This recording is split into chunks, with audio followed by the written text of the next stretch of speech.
Welcome back to Data Science News, where we do the hard manual work of researching the latest and greatest stories in the world of virtual reality, machine learning, big data, and artificial intelligence so you don't have to get your delicate little hands dirty.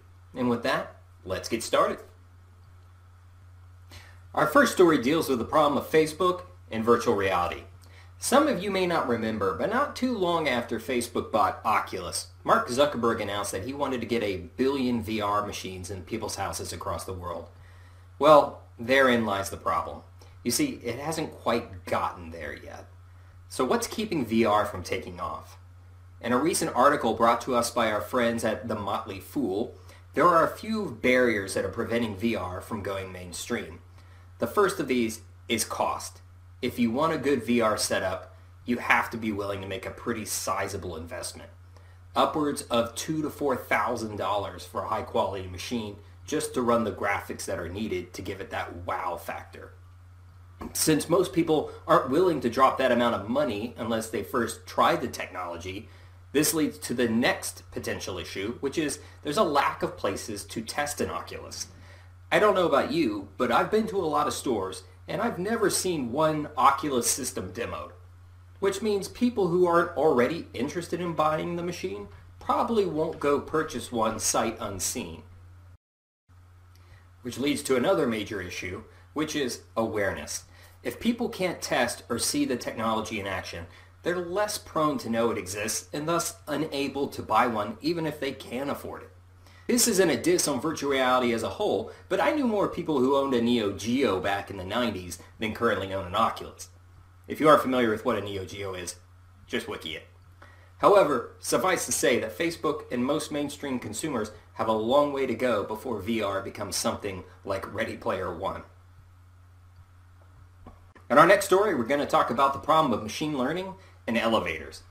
Fun fact, most of the time elevators only get fixed when something's wrong, which doesn't sound bad unless you're the unfortunate sap trapped in one. Aside from being a terrorizing experience for those caught in a malfunctioning elevator, the cost of fixing it can be downright scary too. Of the 12 million elevators in service across the globe, nearly 190 million hours are spent each year on just their maintenance. So how does a company reduce its elevator maintenance, lower its incident rate, while also at the same time improving efficiency? One word, Kone.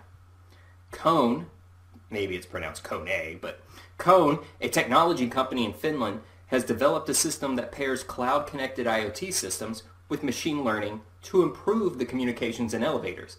No, I'm not talking about you in the elevator talking, but the elevator talking to a central network where their performance can be monitored over time and then predictive analysis applied to flag potential issues before they become major breakdowns. This technology is already in use in 20 countries, with engineers reporting a significant drop in elevator issues since installation. By creating innovative new ways to apply technology, Kone is demonstrating how something as basic as machine maintenance can be reduced through predictive analysis. And no episode would be complete without our Cat versus Technology video of the week.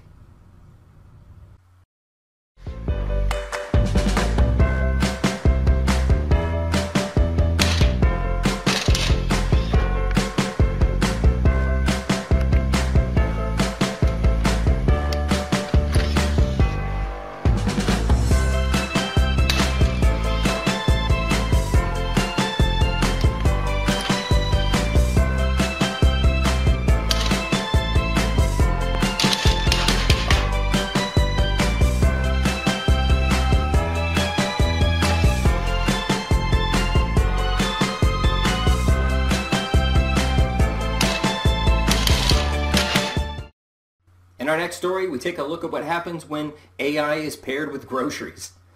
Well, it's the holiday season again, which means your average shopping trip could end up with you in a ditch on the side of the road. Luckily, in the future, you may not have to leave your house during the most wonderful time of the year. Enter Takeoff. Takeoff is an e-commerce company that's partnering with supermarket chains to launch its robot grocery service. How does it work? Well, a customer goes online and then enters their shopping list through the store's web interface. Once entered, that order is then sent to Takeoff's micro-fulfillment center, where robots automatically gather your goods and then baggage them for you. Once done, you will receive an alert to pick them up or schedule a time to drop by later in the day. Albertsons is the first commercial grocery chain in the United States to offer this service, with I'm sure many more to come in the future. And our last story deals with the problem of too many patients, not enough time. Doctors today struggle to meet the demands of their growing patients list, but a group of engineers at Purdue University are hoping to give them some help through the use of paper sensors. Using a substance called cellulose, these engineers have developed small, biocompatible stickers that contain sensors. These stickers can then be attached to patients to help doctors remotely monitor patients post-surgery or for other health-related issues. Made of breathable, lightweight, paper-thin material, this technology can relay important information regarding a patient's health, including blood pressure, heart rate, and sleep patterns. Now, if only they made a scratch and sniff morphine sticker. Well, maybe someday. Well, that's all the news for this week. As always, check out our past videos as well as all the other resources on the Super Data Science homepage. See you next time.